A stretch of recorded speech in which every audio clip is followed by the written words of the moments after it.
Well, welcome to the titled Love 'em or Hate 'em. My name's Fred Lloyd George. I run a in-home care company called Hamilton George Care. So on the love 'em or hate 'em scale, I definitely am the hate 'em side. But hopefully what this talk and the brilliant experts we have with us will prove is the more that we positively engage in this really incredible time of life, which has a lot of options with a lot of varying quality and a lot of decisions that still need to be made. Really, the great outcomes that can come from it. And I'm going to pass over now just for everyone to do a quick introduction on sort of their expertise, and then we'll just broadly have a conversation about what the key sort of pitfalls and what everyone should be doing to positively engage in this time. I'd like to go first, Karen. Hello, good afternoon. I'm Samantha Dunn from Hamden & Co. We are a fairly new private bank. We established in 2015. We look after the banking needs of high net worth individuals and their families through the provision of current accounts, deposits and lending. And through that lending, we provide a retirement mortgage, which is very good for our clients in terms of inheritance planning, etc. Hi, my name's Dr. Zoe Worko, and I'm Wellbeing Director at Riverstone. Riverstone are building integrated retirement communities in central London, and we've got a stand with some wine on it for a wine tasting, if you want to know more. My background, I spent 21 years in the NHS. I was a consultant geriatrician. I live and breathe older adults. My first job was kitchen girl in a nursing home at the age of 14. So I've now worked in almost every sector at almost every level. And one of my expertise, as well as the doctoring, is building systems and services to help look after older adults well in places they want to be looked after. And the way I sum up what I do now is I actually get the opportunity to keep people well instead of having to pick up the pieces once it's all gone wrong. And I am Caroline Miller. I am a partner at Wedley Bell, and I head up the private client team. We are a multi-service law firm. Within the private client team, we cover all areas of private client work, from wills, estate planning, trusts, lasting powers of attorney, capacity issues. And I also have a particular specialism in contentious matters. So in the event there is a breakdown of relationships in a family over a will or a trust dispute, I also get involved at that end as well. Brilliant. Thank you so much. And I think we're not planning to do a sort of Q&A. I think we're going to go through and pull out what we think are the key things that you should be considering or looking at. But we will all be around all afternoon. And available if you'd like to come and speak to us. I think it's so interesting, Zoe, having come from such a long time as sort of geriatrician in the NHS and now working at Riverstone, where you have such a positive message and such a sort of strong message around active aging and this time of life. Have you got a sort of good anecdote from your time where it's all? I mean, certainly from my perspective as a care company, we sort of see it all come to a sort of point at a certain stage. I'm sure you must have experienced similar things in sort of the NHS, which might set the tone nicely. Well, absolutely. So many anecdotes, many of them not suitable for an audience like this. But when Fred asked me, it reminded me of a wonderful vascular surgeon I met once. And one of the biggest honours you can have as a doctor is when other doctors and their families trust you to look after them when they're unwell. And this gentleman was in his 90s. I had senior consultants at the hospital remembered when they'd been on his firm, when they were medical students, and he'd been incredibly unwell. He'd had delirium, so he'd become confused while he had a pneumonia. He'd been really, really quite poorly. And how I knew he was starting to recover was the day I went to him on my ward round and I was, hello, Mr. So-and-so, nice to see you're looking better. I'm going to get my physiotherapist to come and see you today. Because we wanted to get him up and moving. And he looked at me and said, well, why on earth are you going to ask her to come and see me? What do you want me to teach her? And at that point, I knew he was 100% back to normal and ready to go home.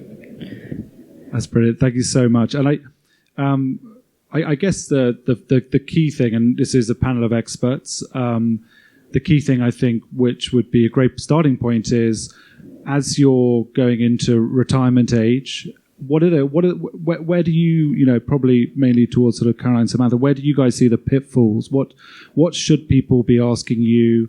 What do people often forget to have in place? And I guess what can be the consequences of that? And I guess the flip side of that, what can you ensure by asking those questions and getting them in place at this stage?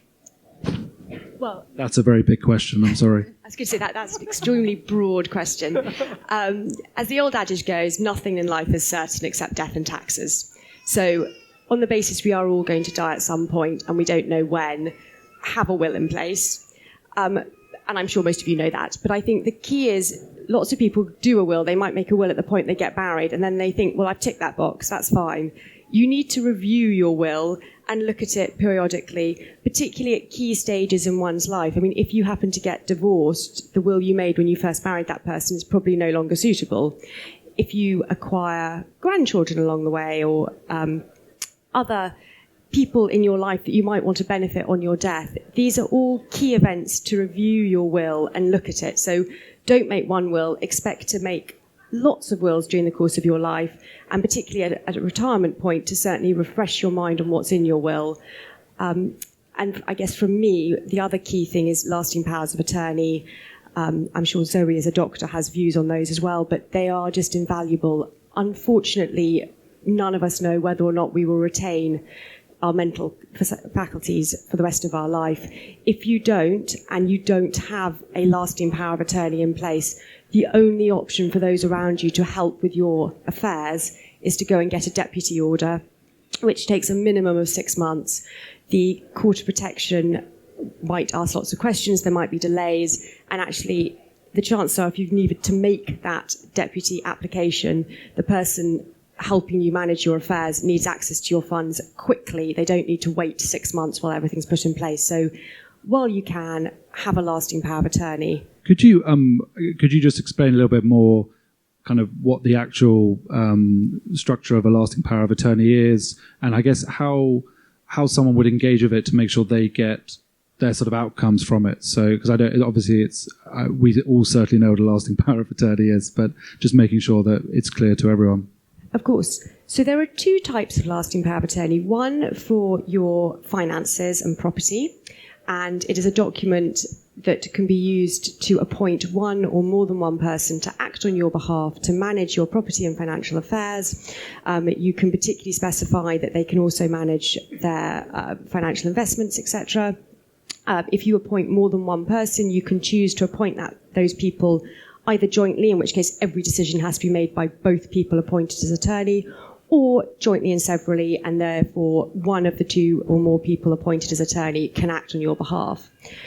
With a lasting power of attorney for property, for your finances and property, it can be used both whilst you have capacity if you elect that box in the form, or only in the event you lose mental capacity. The second type of lasting power of attorney is for health and care. And this can only be used in the event that you lose capacity. And again, you can appoint one or more than one attorney. And the form is split. So the first part of the form does ask you to think about whether or not you would like your chosen attorney to make decisions for you in life-ending situations. So in the event you ended up on a respiratory system or had other kind of life support, would you like your attorney to literally be able to stand in your shoes and talk to the doctor about turning off the machines, or would you prefer them not to have that level of authority? And then the rest of the form is giving the attorneys authority to manage decisions around your health and care. So that can be whether you stay in your own home with carers, whether you move into a care home, choosing the care home. As you can probably imagine, in that scenario, you really need this document to sit alongside the financial lasting power of attorney, because the health and care attorney can choose the home, but you need the person with the financial lasting power of attorney to be able to then pay the fees and liaise with Samantha or the other bankers to ensure that the money is there. Yeah, I think, and a great point where I'm always amazed by clients who very well informed, very very well advised by the point that they're looking to pay for the sort of entirety of retirement, the fact that they're so surprised by the different costs and they can be considerable. So really really good point to sort of come in and talk about how to, I don't know, not be surprised by it at least. Absolutely. So I think a lot of clients have the perception that certain banks will only lend up to a maximum age of, say, 70, for example. We offer a retirement mortgage from Hampden & Co. So basically that allows you to retain your home for your lifetime. The difference between the retirement mortgage and a lifetime or an equity release mortgage is the fact that you have to meet the interest costs on the mortgage for the term of that mortgage and for your lifetime, essentially. But the benefits of releasing equity from your home means that obviously you can use that for various methods or means in terms of gifting that to your children, helping them get onto the property ladder, obviously covering school fees, etc. for your children. It may be the case that you want to release some funds in order to make your home more accommodating for your later life, or maybe for a dream holiday. We've got some holiday experts out there, so you could have that dream holiday on retirement. So it's just providing a way for clients where not moving from your home, you have that option to stay in your home for your lifetime. And I guess in the similar idea with the will, and you should be constantly reassessing it. I guess from what I always remember, it's sort of money was quite linear at this point. Is your money is invested where it can be, and you just sort of leave it and until it becomes inheritance. With inheritance tax increasing and potential of that going only one way over the next 10 years. What do you often see as people missing, either from a sort of a legal perspective or a financial perspective, or even actually, though it might be a good time to talk from a property perspective about, how can you make your money work more intelligently for you? Well, certainly in terms of the retirement mortgage, one thing it does do, if you're raising debt against your property, that obviously lowers the value of your estate. Therefore, your IHT liability will be less on death. Yes, I think that's right. So any of those type of products, they do have an inheritance tax element, and I think we would certainly recommend that when you look at them, you look at this holistically and look at the whole value of your estate, work out if this is the best way of mitigating inheritance tax. And it is, as I'm sure Samantha would say, it's a very individual choice. Brilliant. And as far as sort of from a Riverstone and perspective, how do you see people structuring their sort of property sales or downsizing or coming closer to grandkids and kids, and what can be a very positive move to, because I guess there weren't many sort of assisted living in the UK up until 10 years ago. It was always seen as more sort of American Australian, and it's really shot up in the last decade. So great to hear some use cases about why people are doing that with their properties. Yeah, that's right. So it's a fairly new concept in the UK, and it's even newer in London. Obviously, there's a few, one or two operators that have been around for a little while, but retirement living just hasn't really existed in central London. What moving into an integrated retirement community allows people to do is actually plan, because you can really judge how much it's going to cost you to live in your retirement.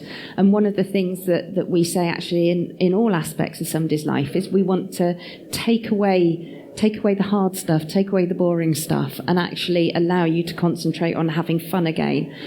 So if for example, you choose to come and live at Riverstone, you can work out how much it will cost you per year on our membership fee, so what you pay to be part of the community. If you do need to have care, we can give you a good idea of how much that will cost. But one of the really important things that we do is actually we make people look at ageing a little bit differently. So many people interpret becoming frail and declining as a normal part of getting older. And actually what scientific research is telling us now is actually it isn't inevitable. And even if you do live with some long-term conditions, actually it is still possible to live well. So one of the first things that anybody does once they move in with us is they meet my wellbeing ambassador, who is in the audience, so I can't say anything too mean about her. We call it the Introduction to Health and Wellbeing with Ruth. And in that, about the second question we ask is actually, have you made a lasting power of attorney? And we ask about those financial side of things. And then we ask about all aspects of health and fitness. And then we start looking at strength. So we get people to look at being older more positively. But one of the things that does surprise me is we have people who've moved in with us, they've bought a property, not an insignificant investment, and they may still not have lasting powers of attorney sorted out, and we're able to, provide that nudge and say where it's important. And it's a bit of people's life that it can be easier to be in denial about. I guess one of the things that we always see is at Hamilton George is very much we're working with the whole family, not just the individual. I wonder if I'm guessing, is that the case with all of you? If it's not the case, does that cause dramas? What's the best way of engaging your family and in these sort of retirement years? And I guess for people that feel that actually, no, this is a private thing, I don't want to, what are the risks that come with that? I think as the lawyer, we absolutely encourage our clients to talk to their families about what they want to do, talk to them about what they want to put in the will or who is going to be the attorney. If you have, say, 4 children and 2 are financially savvy and would be ideally suited to be an attorney, and 2 would actually be utterly hopeless but might be a bit offended if they weren't considered, we suggest to the client that, to have a proper conversation and explain the reasoning and the rationale behind that. There is a slight conflict. I cannot advise a client on a lasting power of attorney. I can't get them to sign the documents with other family members in the room because of the suggestion that there might have been cohesion there, and equally with a will. But with my hat on as a contentious lawyer, I am extremely aware that where people try to keep their affairs totally private from their whole family and make decisions that upset family members, they are just storing up a huge problem on death, if not in the event of a loss of capacity, because that is when those family members who are dissatisfied that either they weren't consulted about being an attorney or they're not included in a will for whatever reason, get upset and take action, and then things get extremely expensive and unpleasant quite quickly. Absolutely. And I should say, just on our side, we certainly encourage that the clients involve the younger generation in any financial conversation they're having. We have had instances where, unfortunately, one client has died and they've left their partner without any idea of what's happening on the financial side. And I think it's key that you involve all parties, all members of your family in your financial affairs, so they know exactly who they can approach, exactly who they can speak to. And that's the value of having a private bank. You've got someone who knows you well, someone who knows your family, so there's always that point of contact with whom you can have that conversation. And the importance is to do it at very much the right time. So, in terms of sort of patients coming in, there would be families, they know there's money, we need to access the bank. And just mindful of a very close friend of mine who's also a doctor. So they were making plans. Mum had to go into a care home anyway, and then Dad became suddenly ill. And Malcolm, her father, had never said where things were, but kept a paperwork obsessively. And my friend was having to sort through boxes and piles to be able to get access to the bank, to be able to pay the care home fees to keep her mum in the care home that she was in. And I remember she phoned me to say, I found the box that was missing. It was in the bottom of the airing cupboard, because Malcolm had interpreted that as a safe place. And it's communication, as with so many things in life, but particularly getting older, communication. And you also never know when something's going to happen to you. So that whole put it off, oh, I'm fine for now, I can wait a little bit longer.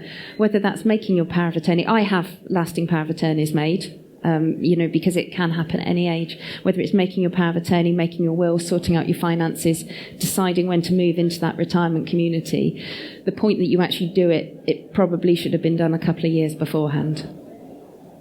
Yeah, and I do wonder, as I say, as a care provider, we sort of see the crux points, and I think what I would say is it all sounds quite negative, and I guess that's why we've been lumped with love them or hate them. But it can be such a positive, enhancing experience for the whole family when everything's in place.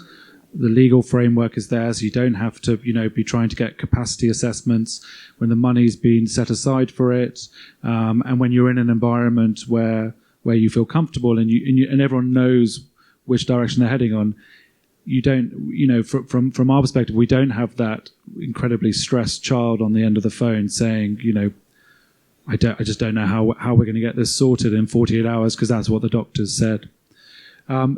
So I guess we've sort of set the framework nicely, and Zoe, we talk a lot about that kind of we're living longer, but how do we live better concept, and I think you have that wonderful balance between sort of the medicalized and also from the sort of the wellness. So I'd love to hear your thoughts on a nice simple question of how do we live better. So one of the big ways of living better is to not have to be stressed about things that don't need to be stressed about. So with everybody on the panel, hopefully we've got that one under control. It's really simple, actually. So for years and years, lots of research has all been about how do you make certain illnesses, how do you recover from certain illnesses. But what we're really seeing now is a change, and actually that approach to how do we age differently, because it's something we want to happen to all of us.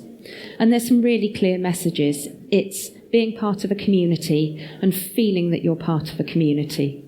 So we hear a lot about loneliness being harmful, but in all honesty, most people don't realise that they're lonely until they're not anymore.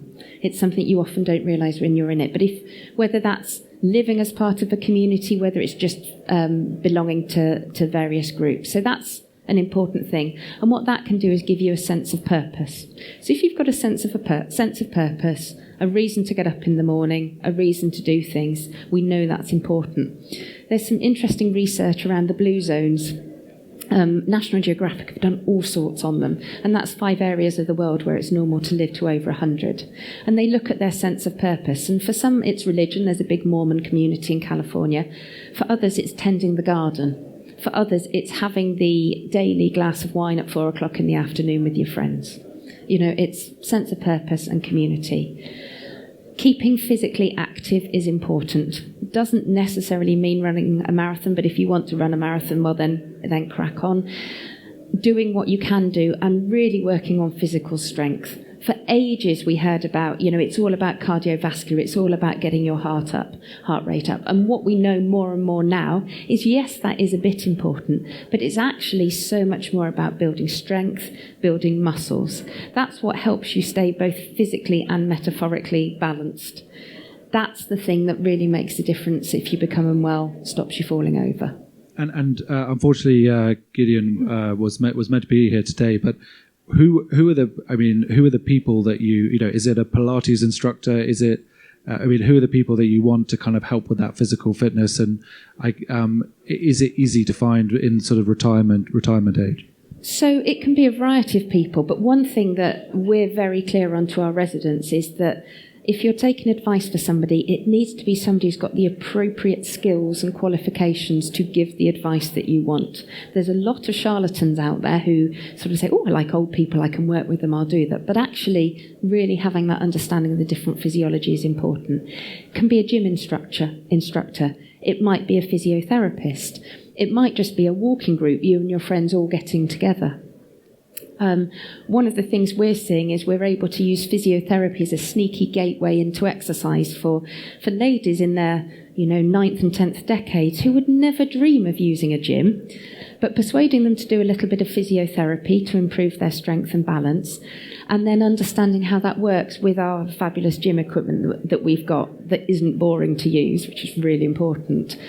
And actually, once you see that you can do something that you maybe didn't think you'd be able to do again, And then that's when we see people going, oh, actually, this isn't that bad. It's quite good fun. I'm getting some fresh air. I'm talking to people and I'm feeling better in myself and more confident. Hugely important. It's as much about that feeling you get inside and that way it changes you. Because inside, none of us really feel any different. I do a training exercise with our team and I always get people to say, how old do you think you are today? I'm stuck at 23. I can't move from that.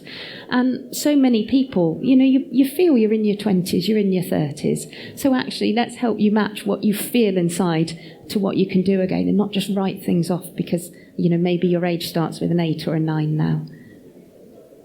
And could you, I guess from your medical background as well, who are I presume most people have a GP, but who are the key, so something like, for example, geriatricians, I find are something that, again, quite common in America and Australia, but haven't really translated to...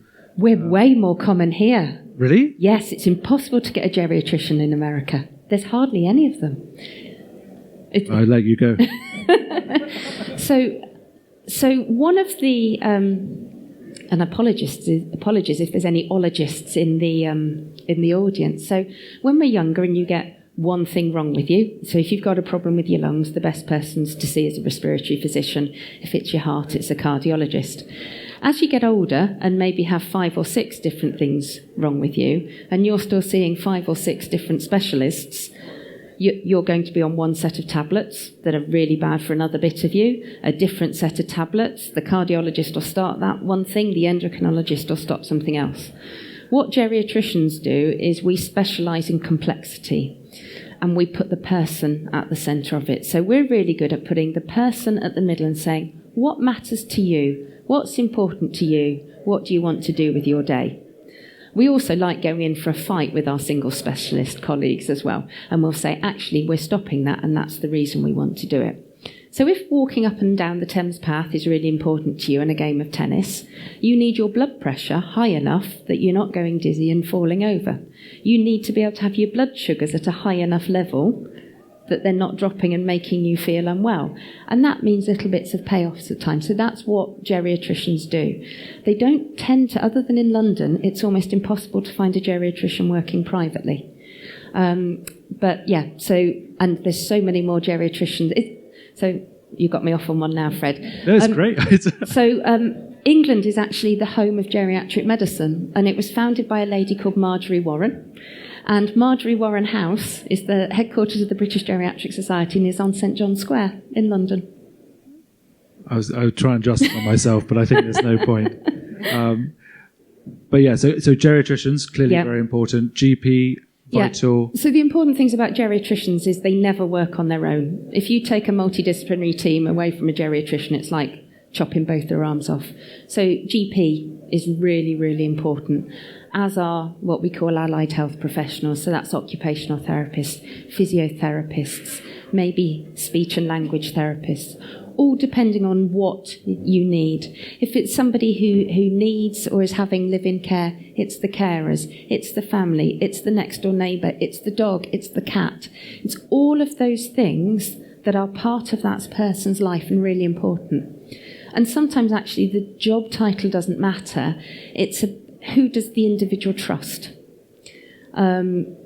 It could be a companion who's been there for years and years. So yes, you've got the professionals. I always used to describe myself as a not typical doctor, which is probably one of the reasons I'm sitting here today rather than in A&E where I used to be. And actually one of the best things you can do with doctors as you get older is keep them at arm's length. Use them when you need them. Don't put things off. If something seems to be wrong and you're going to need medical advice and input, go for it. But then actually being able to unmedicalise is really, really important and step away and actually say, no, this is about fitness, this is about living, this is about good health, rather than this being made medical and part of illness. And thinking about health rather than thinking about illness can often really help sort of change a mindset and really help people recover.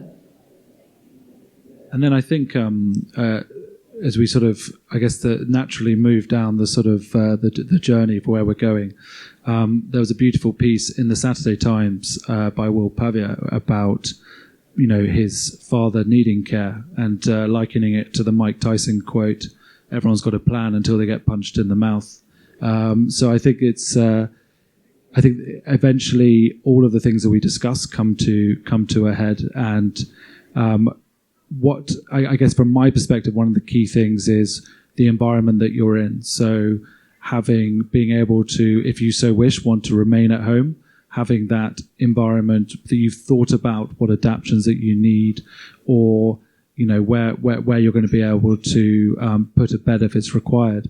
I guess it'd be really great to hear from kind of the Riverstone perspective about environment, but I guess also there's a big sort of financial piece here as well. So I'd love to hear sort of the importance of environment when you do start requiring more support. Shall I start? So environment is hugely important, and people are ever so wedded to their own homes because we're told that's what's important to us. Have your forever home. Actually have the right home for you at the time that you need it to be. So if you're in a big 5-storey house, but actually all you're using is the ground floor because you're too worried to go up and down the stairs anymore, think about lateral living. You may never have even thought about living in a flat before, but actually it could be the right thing to do for now. Having a home that's easy to use, having things that work the way you need them to work so that you can live easily, so that spaces flow, so that you've got a bathroom you can use and you're not having to struggle with steps, so that you've got a bed you can get in and out of, so that if you need a spare bedroom for your live-in carer to be able to stay, so you can have the care so that you can stay in your own home rather than moving.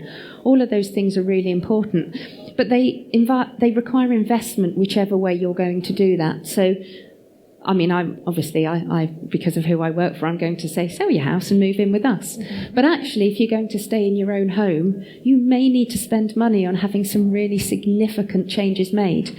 But that's worth doing, because some of the people I used to look after in hospital were some people call them bed blockers, delayed transfer of care. Some of those people, it was because we couldn't get the necessary care and support for them to go out. Some because they needed such a high level of home care we couldn't find it. But for so many people, it was because their house wasn't actually fit for them to live in. And that isn't a social class thing. It's the house just doesn't work. Too many steps, not enough rooms. The rooms are in the wrong places. Upstairs bathrooms, and again, this is one look ahead. If you want to stay in your own home, then make those investments so that you can age in your space. Or it might be that maybe your own home isn't the best place for you to age, in which case look around, but look around while you're well, and look around while you can enjoy all of those things that living in a new place has to offer. Yeah. Absolutely. I think it's very much about forward planning. So while we're all fit and well, and obviously, I think your home is very much about your own emotional well-being. And I know many clients, they want to remain in their home. They don't want to go into care. They don't want to sell and downsize. So it's kind of releasing funds from that property and maybe forward planning. We have clients who maybe put a lift in, so it means they can get upstairs to bed. It's actually making those renovations and adaptations and just kind of thinking forward as to what you might need if that's your desire to retain your home when you get older.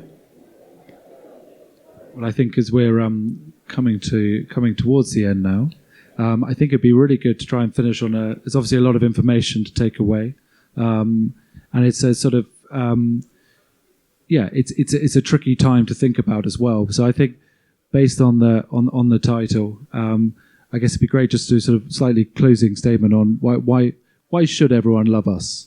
What are we doing for everyone in our different specialities? I will go first. So, as I say, we are a private bank, so we build a long-term relationship with our clients, and it's helping our clients through their various life cycles. And we stay with those clients and we help them through each of those life cycles. We like to work with the family, as I mentioned. Having introduction to the family is important. But it's really just helping them through each stage of life and being that support, and obviously having that personal contact. I think a lot of clients at the moment don't have a personal contact with their banker, and it's when you really need it and when you want to introduce other members of the family, it's important to have someone who knows you well and also knows the family well. So I think it's about what we can do for you. So by engaging with all the love us or hate 'em specialists, what we can actually do is give you your relationship back with each other. So we can take away the stress of having to be a carer, having to be a lawyer, having to be a banker, and actually allow you to go back to being a daughter or a sister or a husband or a wife, and actually let us take that weight away and allow everybody to get on with living. And I think for me, again, like Samantha, we are all about building relationships over the long period. I've acted for most of my clients for well over a decade, and I work with them, I work with their families. I would highly recommend, slightly off topic, but when you start working with any of us, include all your advisors at once in certain decisions. It is really, I have lots of clients who will tell me certain things, and I say, well, why don't we have in your private banker as well and your accountant, and we can look at this holistically. We can really determine if you've got the money to do what you want to do and what you want to achieve. And they can get a bit like, oh, no, I only speak to X about this point, and I talk to you, Caroline, only about my will. And I'm like, well, no, particularly as we get older in life, and particularly as you're looking at making big decisions towards the end of your life, if you include everyone, both your family and your advisors, in those decisions, you are probably going to get the very best outcome for you. So that would be my final thought. Brilliant. I think I'll sort of kind of pull it all together and finish where I started, really, which is I've been in the sort of retirement sector for almost a decade now, and I think there is a lot of choice. There is complexity there, and there's a lot of varying quality as well. I think to what Zoe is saying, there are a lot of charlatans in this space. I think the earlier and the more positively, that's the key thing here. The more positively that you engage in your choice with as many people as you feel comfortable having in that, the smoother and better outcomes are going to be at the end of it. And there's an absolutely amazing sort of group that's been pulled together here of stands and experts in the area by David and the team. So I would 100% encourage you to sort of go around and talk to everyone as much as possible. Brilliant. Well, thank you very much indeed.